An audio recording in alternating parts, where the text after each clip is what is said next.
মুরগি যেমন খায় তেমন পায়খানা করে। আপনার মুরগির ওজন বৃদ্ধি পাচ্ছে না, দ্রুত বড় হচ্ছে না। যতই খাবার খাওয়াচ্ছেন না কেন আপনার মুরগি আরও দিন দিন শুকিয়ে যাচ্ছে। এটা নেক্রেটিক এন্টেরাইটিস রোগের জন্য হয়ে থাকে। রোগটি আমাদের নিজেদের দোষী হয়ে থাকে। আমরা ছোট্ট ছোট ভুল করে থাকি। এই ভুলগুলো বৃহৎ আকারের রূপ ধারণ করে আমাদের মুরগির এই রোগটা হয়ে যায়। নেক্রেটিক এন্টেরাইটিস একটি ব্যাকটেরিয়াল ইনফেকশন সমস্যা। এটা আমাদের নিজেদের দোষেই বেশি হয়ে থাকে। এই রোগটি কিভাবে হয়, এই রোগটি হওয়ার কারণ এবং কি সমাধান সম্পর্কে আজকের ভিডিওতে আলোচনা করব। তো আর অন্য কথা নয়, শুরু করা যাক মূল ভিডিওটা না টেনে শেষ পর্যন্ত দেখুন। টানবেন তো কিছুই বুঝবেন না। আশা করি ভালো লাগবে। ভালো লাগলে লাইক করবেন, কমেন্ট করবেন, আমাকে উৎসাহিত করবেন। ইনশাল্লাহ আমি আপনাদের হতাশ করব না, আপনারাও আমায় হতাশ করেন না।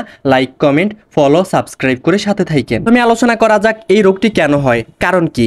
আপনি যদি কারণই না জানেন তাহলে আপনি সমাধান করবেন কিভাবে রোগটি। তখন আপনার মুরগির খামারে ব্যাকটেরিয়ার অতিরিক্ত বংশবৃদ্ধি হয়ে যাবে। তখন আপনার মুরগির এই রোগটি হয়ে যাবে। খাদ্যের মধ্যে উচ্চ মাত্রায় প্রোটিন বা অজৈব উপাদান যদি থাকে, যেমন মাছের গুঁড়ো, তারপর ভেজা খাদ্য ইত্যাদি যদি থাকে, তাহলে আপনার মুরগির এই রোগটি হয়ে যাবে। ভেজা খাবার বলতে আরেকটি কথা আছে। আপনি মুরগিকে তাজা পিট, ভুসি এগুলো ভেজালেন, সেটা খাইয়ে দিলেন একটা বিষয়। আবার আরেকটা বিষয় হচ্ছে আপনার মুরগির খামারে যে খাবারটা সেটা ভিজে গেল, সে অবস্থায় রইল, পরবর্তীতে আপনার মুরগিকে খাইতে দিলেন, তখন কিন্তু আপনার মুরগির এই নেক্রেটিক এন্টেরাইটিস রোগ হয়ে যাবে। হচ্ছে কক্সিডিওসিস। আপনার মুরগির খামার যদি অপরিষ্কার অপরিচ্ছন্ন রাখেন তাহলে কক্সিডিওসিস রোগ হওয়ার সম্ভাবনা বেশি থাকে।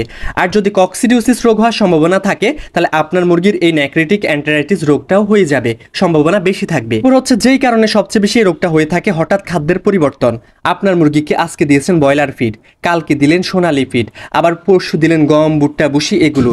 যদি ঘন ঘন আপনার মুরগির খাবার পরিবর্তন করেন তাহলে আপনার মুরগির এই রোগ হয়ে যাবে। তখন মুরগি খাবারের সাথে নিজেকে মানিয়ে নিতে পারে না, পরে পায়খানাজনিত সমস্যা হয়ে যায়, এই নেক্রেটিক এন্টেরাইটিস রোগটা হয়ে যায়। আপনার মুরগির থাকার জায়গায় যদি হাই হিউমিডিটি আর্দ্রতা থাকে তাহলে আপনার মুরগির এই রোগটি হয়ে যাবে।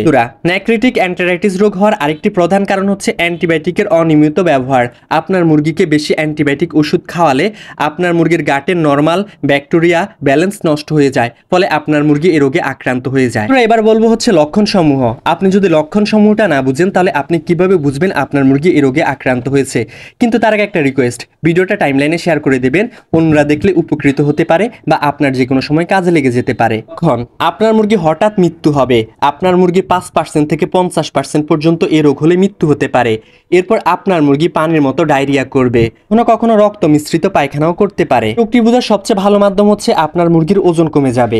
আপনি যতই ভালো খাবার খাওয়ান না কেন আপনার মুরগির ওজন বৃদ্ধি পাবে না, আরো যেন দিন দিন শুকিয়ে যাবে। এরপর আপনার মুরগির অন্ত্র গাঢ় বাদামি বা মৃত কোষগুলো পদার্থ জমা হবে। আপনার মুরগির মধ্যে অস্থিরতা দেখা যাবে, পালক ঝরে যাবে এবং কি ক্ষুধামন্দা হয়ে থাকবে আপনার মুরগি। শুধু একটু পরে সাজেস্ট করছি, কিন্তু যদি আপনার জানা থাকে কি করলে আপনার মুরগির এই রোগগুলো হবে না, তাহলে আপনি সেই নিয়মগুলো মেনে চললে আপনার মুরগির নেক্রেটিক এন্টেরাইটিস রোগ হবে না। আপনার মুরগির থাকার জায়গা নিয়মিত পরিষ্কার পরিচ্ছন্ন করুন, তাহলে আপনার মুরগির এই রোগটা হওয়ার সম্ভাবনা কম থাকবে।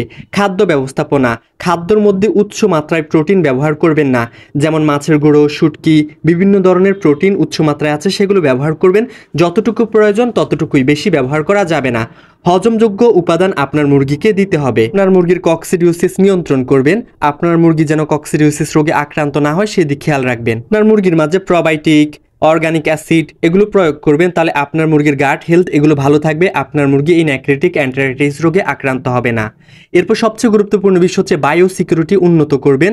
বায়োসিকিউরিটি যদি উন্নত করতে পারেন তাহলে আপনার মুরগি ভালো থাকবে, সুস্থ থাকবে। এখন বলা যাক আপনাদের মুরগি এই রোগে আক্রান্ত হয়ে গেলে কি ওষুধ প্রয়োগ করবেন। কিন্তু তার আগে একটা রিকোয়েস্ট, প্লিজ কমেন্ট করবেন আপনাদের ভিডিওটা কেমন লাগছে। আপনাদের কমেন্ট পড়তে ভালো লাগে, ভিডিও বানাতে উৎসাহিত হই। আর অবশ্যই লাইক করে দেবেন, শেয়ার করে টাইমলাইনে রেখে দেবেন। ওষুধগুলো ব্যবহার করবেন অ্যামোক্সিসিলিন অথবা টাইলোসিন, যে কোনো একটা ব্যবহার করবেন। যেন ওষুধটা ভালো কাজ করে আপনি প্রোবায়োটিক দেবেন, তারপর অর্গানিক অ্যাসিড দিতে পারেন, ভিটামিন মিনারেল এগুলো দিতে পারেন, তাহলে ওষুধটা ভালো কাজ করবে। যতটুকু ওষুধ প্রয়োগ করবেন সেটা ওষুধের গায়ে লেখা আছে। আপনি নিজেই তো দেখবেন আপনার মুরগি কতটুকু এই রোগে আক্রান্ত হয়েছে, সেই অনুযায়ী ওষুধ প্রয়োগ করবেন, বুঝে শুনে ওষুধ প্রয়োগ করবেন। তো বন্ধুরা, এতক্ষণ আপনাদের মাঝে ছিলাম আমি মোহাম্মদ ফাহিম হোসাইন। আল্লাহ হাফেজ, আসসালামু আলাইকুম।